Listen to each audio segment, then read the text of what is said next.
person. Welcome to LNTV News Live, 30 minutes of all the news from Liberia, Africa, and the rest of the world. I'm Maxwell Johnson, presenting on Tuesday, January 29, and the year is 2019. I'm your anchor. Stereotyping LNTV News this morning reports on alleged missing $16 billion Liberian dollars to be released by UC at the end of February, says President George Manawia. In 2019 annual message, President George Manawia seeks to make power theft an economic crime. National Public Health Institute embarks on community awareness to alleviate concerns regarding any Ebola outbreak in the country. And elsewhere, Zimbabwe President Emerson Mnangagwa condemned security officials' attack on a protester in the capital, Harare. These stories plus more coming up on this edition of LNTV News Live. We're taking a break. When we come back, we'll bring you the details of these stories.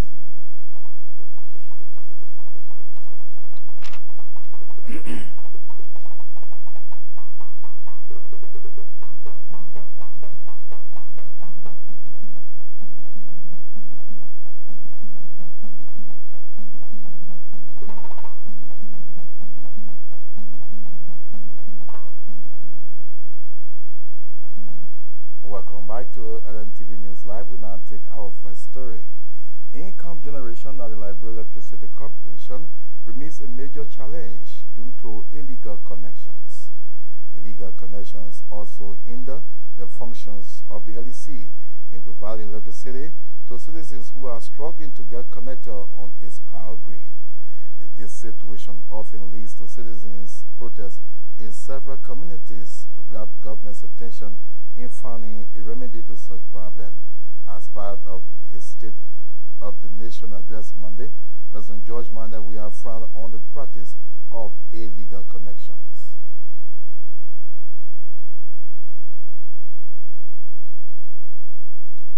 It seems to be that clip is not ready, so we'll go to the next one. Meanwhile, President George Manawia has described rural connectivity as a recipe that will bring about social and economic growth in Liberia. Delivering a State of the Nation address Monday, the Liberian leader said his government has targeted 517 kilometers of paved primary road in Liberia. President Weah named several road projects by his government aimed at providing improved road network in the country. Connectivity will enhance our economic development, our agriculture productivity, and reduce travel time to schools and hospitals. In fulfillment of the goal of the PAPD to connect every county to our commercial capital of Monrovia, we have targeted 517 kilometers of paved primary road. At the same time, we have created communities connectivity through the pavement of community roads throughout the country. The government of Liberia is working with the ECOWAS Bank, Investment Development, the African Development, the World Bank,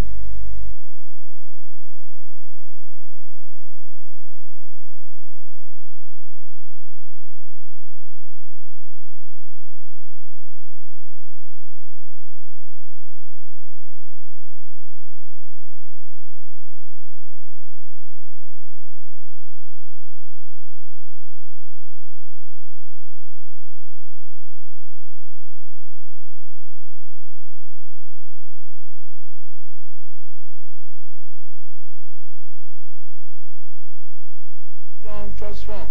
Similarly, the German government has contributed 16 million United dollars, and the World Bank has also contributed 29 million United dollars to the Ganta Tabeta Zwedu Road project and the bank.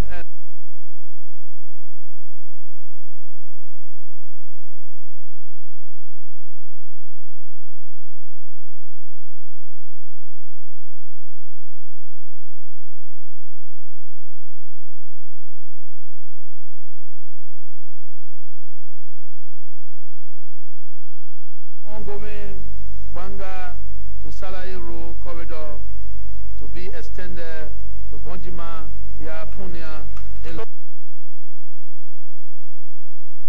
same time, the Liberian leader said he would equally so prioritize agriculture alongside with roads infrastructure. Investment at almost negligible. This we have to change.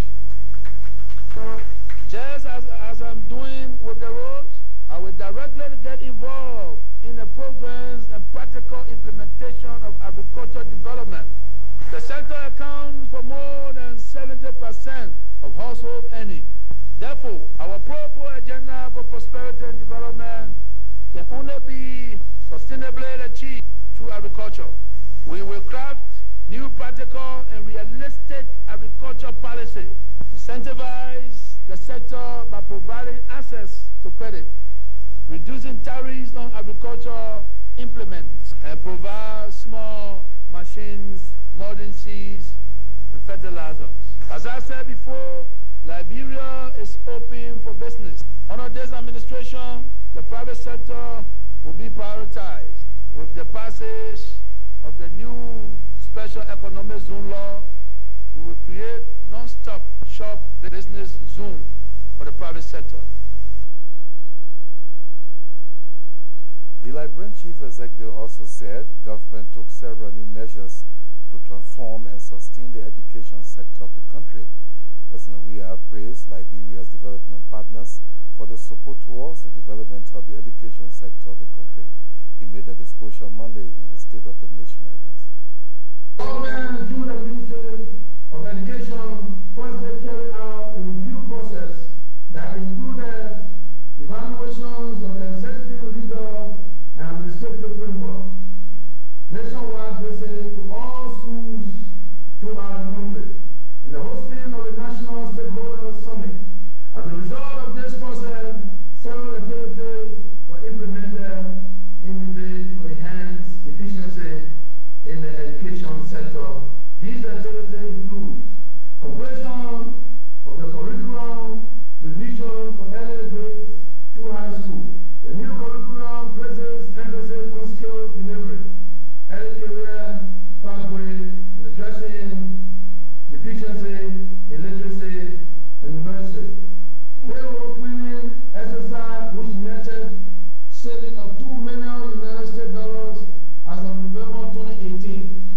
The saving enabled the government to enroll nearly 1,100 out of 3,764 teachers who, for nearly 9 years, have been paid irregularly and substantially below salary and by other civil servants.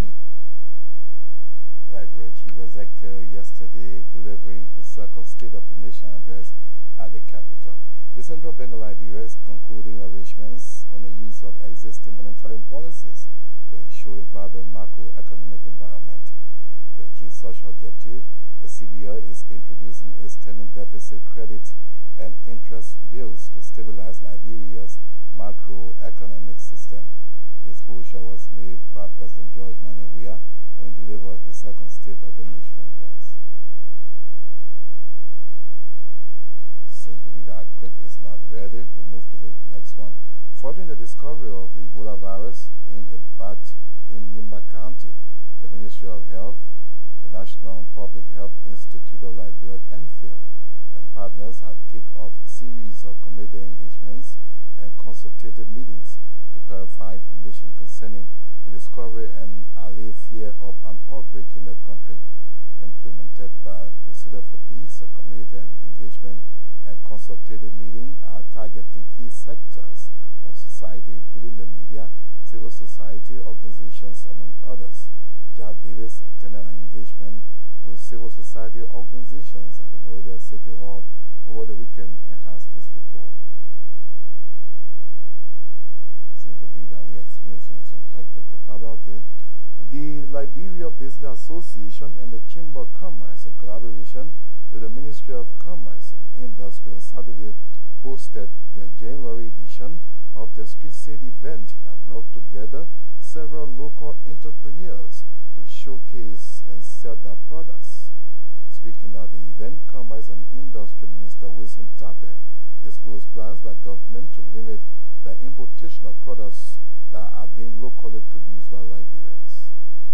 I will not be long because it's already started the ball going. When the president spoke on the 22nd of January 2018 and said that the spectator bench will no longer be for Liberians and that Liberians will move on the field, it is something that he was serious about and is very serious about. This is a script that he has written, and for those of us privileged to be at the Ministry of Commerce, the message is clear. My young sister talked about AGOA, which allows our people to manufacture, produce things here, and sell them abroad, which is a good thing. And so the government is grateful to the United States government for this opportunity. But in order for our people to sell and to produce and sell, they must be protected. Meaning that if I want Jenny to produce that quality of rice, I want Premium Milling to produce that quality of flour, I must be able to protect it. That means I should not open the door wide for flour to start flowing in here, because it doesn't make it possible for that to happen. And so our view and our stance coming from the president is that anything that is produced in this country will be protected in terms of restricting the importation. And the government is not apologetic about that. In other words, anything that we produce here will reduce the importation from wherever it comes from. Now, we got flour, we got nails, we got biscuits, we got other things that we produce here. People say, oh, we are members of the World Trade Organization. We agree. We subscribe to that session. We meet all the requirements. But you know, for those of you who can travel, when you get on the plane, and they say, when something happens to the plane here, and the oxygen mask now, you put your own on first. Before you put your own child on. In order for us to be part of the international organization of which we are proud to be, we must be able to protect our infant industry. For his part, the president of the Liberia Business Association, Jim Strutter, emphasized that the monthly street sale event is to move Liberian businesses to the international level. There's a change in our days. We are just about to turn the clock. This dispensation brings us to the light of seeing changes in our land. The President, His Excellency George Manawia, have said no Liberian business person will be a spectator in his own economy. That word inspired some of us to the point that we have to take our people forward. Today marked the first street sale in Monrovia, 2019. The reason behind this is to move Liberian businesses to the international level. Please make it a duty, call on us when there is a difficulty in processing what you have. We will negotiate, lobby with our government to make sure we promote it.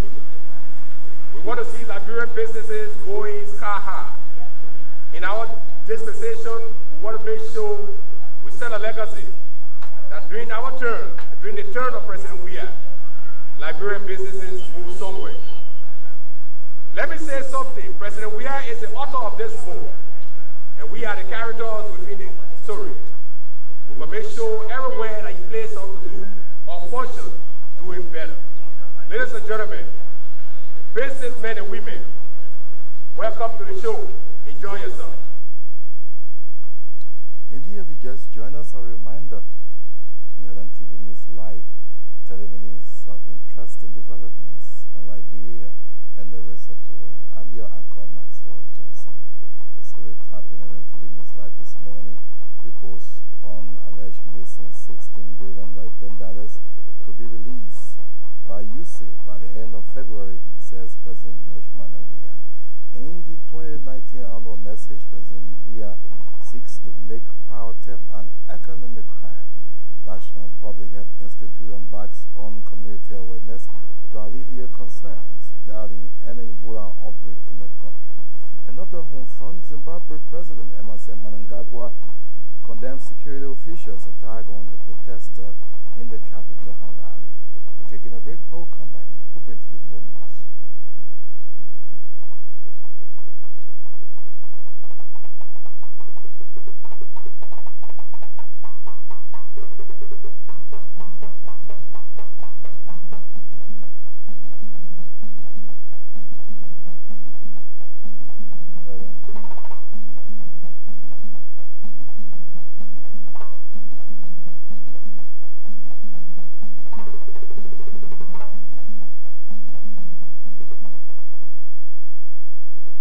Welcome back to LNTV News Live. We now take this story.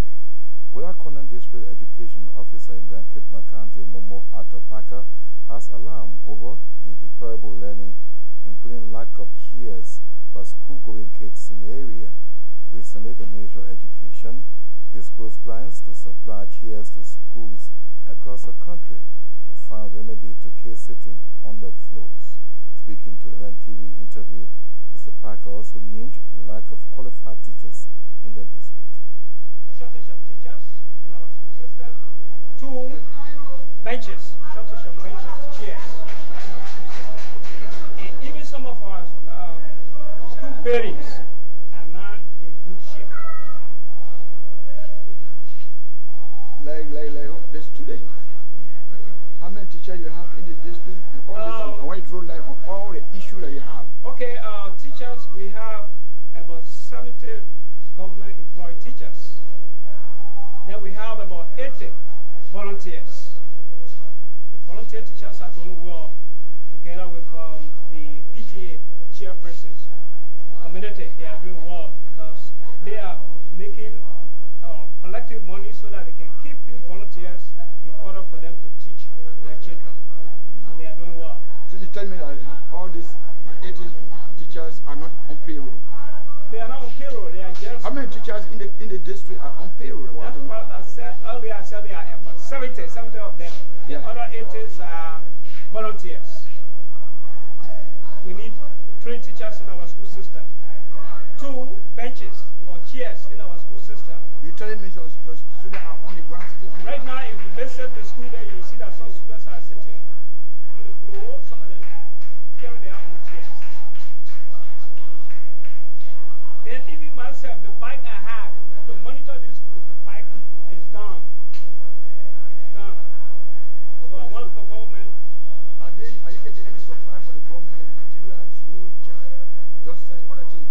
Yeah, the other time we got a supply, we got duster, we got chalk, we got curriculum, and this curriculum were distributed among the schools in our district. Are you? In the rather deplorable schools environment there in Grand Cape County, Gulakonan District. Officials of the Community Watch Forum of Liberia over the weekend held a meeting to brainstorm on how to improve productivity this year. The national chairman of the organization, United Kathy, said they succeeded despite the challenges last year. He lauded the team for their contributions and urged them to work harder. When we took over, we're like babies in the field of community policing. But the organization are being professional now. In fact, everything we do is in accordance with international best practice. You look at United Nations Sustainable Development Goal number 5, number 16, and number 17. Sometime last year in November, we launched a gender-based violence campaign, right? Entitled Don't Hire It, Say It. In accordance with SDG number 5, that's talking about empowerment of women and gender equity to protect women and girls. So everything you do is in accordance with the international best practice. Does show you to be a professional man and woman now in Liberia. Not only that, if you look at SDG number 16, it's talking about peace and security. Now we are providing security in all districts of Grand Chile, between Grand Chile and River Side. No police, social community working there. We providing security through deterrent, through information dissemination to the police and other security apparatus. So you have done a lot. prior to launching our program, we had an internal assessment where we realized the area where gender-based violence taking, precedent, like Crying came out was leading. They were tapping when it came to gender-based violence. They led our Bapuru and so on, Breakthrough, Maryland, and whatsoever. And we did our own assessment without calling anybody to get our money. And during that period of time, we were able to provide information to the police and general authority. Over 1,000 cases were reported to local authority, police, and other people in the country that had the ability to enforce the law. And we didn't even stop there, but we launched that gender-based violence, anti-gender-based violence campaign. At the same time, the Deputy for Operations of the Community-Wide Forum in District Number 17, Michael Koro, said the district is faced with some problems, but called on its members to conduct themselves to watch and report people caught in terrible acts to the police. If you go to District 17 now, just like the Community-Wide Forum going down, and I will not say you go down. If I say you go down, that means I'm not working, but I'm working. But it's going down. All the inquiry and the complaint are coming to me. And the one for the coordinator of District 17. We can see him running, going, but we're not working off our interest, we're working off his own interest. So you see him every day running up and down, like he was working like community-wide for him, but he's working for himself. Everybody have problem with him. So I don't know what you're able to do. Again, I will not say the past, but I'm saying the present. According to new commander, Zone 6, I came in yesterday to have a meeting with him. He made promise of fully I'm going to work with community-wide forum day and the night. Anytime we call him, he will appear to us, to our call. I will not say that it's good now, I will not say that it's bad. But now we see whether you go by commitment. Another people, I heard another people bringing complaint that police doesn't respect them. Police doesn't respect them. How much police will respect me? Due to how I present myself to them. And when I was community chairman for Jeanstown, all the community, they represent me. Anywhere going, they permit me to say what I want to say. Our everything, hospitals them, we have to support ourselves. Completely now, they can support us. Anytime we knock the door, once man will appear, they will know there's something going on. Meanwhile, the national coordinator of the Community-Wide Forum, Harris Johnson, said they will work along with members who operate under the guidelines of the organization, but will not accept any acts that will undermine their functions. Biz and our partner that decided to give us the production machine, so that way we will have track of everybody. Now, let's promise you something. Even in heaven, there are people there who are rebellious. But the overall good of the forum is what matters to all of us. Everyone that is willing to help the forum to be able to succeed in bringing peace and stability to our community is our #1 priority. We appreciate and we welcome you. But everybody got different attitude. And the measure that are going to be taken by the forum is that when a member of the forum commit crime, we take our ID card from you and turn you over to face justice. Once you're working in the interest of the forum and follow the rules and regulations of the forum and you get in problem, it is our problem. We will stand by you once you're following the SOP. If you get up from here, you go somewhere, you go arrest people, take their team, put it in your pocket, and say you're going, when you are arrested, all we are interested in is to take that identification from you and let you face injustice, because that is not your job. Your job is to report, observe, deter. That is your job. No other thing is assigned to you as a Wide Forum member. And that is what we are standing for, and that is what we're here for. If you go the extra mile and you succeed, thank God. When you slip, you hold yourself responsible. So the issue with the ID card thing, people misbehaving, if you get someone of certain nature, report them. Or if they're in your district and you district coordinator, take the ID card from him and report it to national headquarters. And we'll take issue with that. So that should not be, oh, you do the one, because one person misbehaves, so there will be no forum. No, we have to work. But people will always misbehave. And briefly away from home now, Zimbabwe's President Emerson Mnangagwa has said he is appalled by an attack by security officials on a protester that was featured in a TV news report. His statement comes after widespread criticism of the way security forces have handled recent protests. Mr. Mnangagwa said he has ordered the arrest of those behind the attack seen in a Sky News report. His condemnation has received a mixed reaction, with some calling him uninformed. Well, on that foreign note, that's how we come to the end of this edition of LNTV News Live. Thank you so much for your viewing role. Before we go, a quick recap of stories that made headline this morning. Reports on the alleged missing 16 billion Liberian dollars to be released by USAID by the end of February, says President George Manavia. In 2019 annual message, President George Manavia seeks to make power theft an economic crime. National Public Health Institute embarks on community awareness to alleviate concerns regarding any Ebola outbreak in the country. And on the home front, Zimbabwe President condemns security officials' attack on the protests in the capital, Harare. Thank you so much for your view. Thanks to our editors and reporters for making this edition a success. I've been your presenter, Maxwell Johnson, bidding you a very good day from Israel.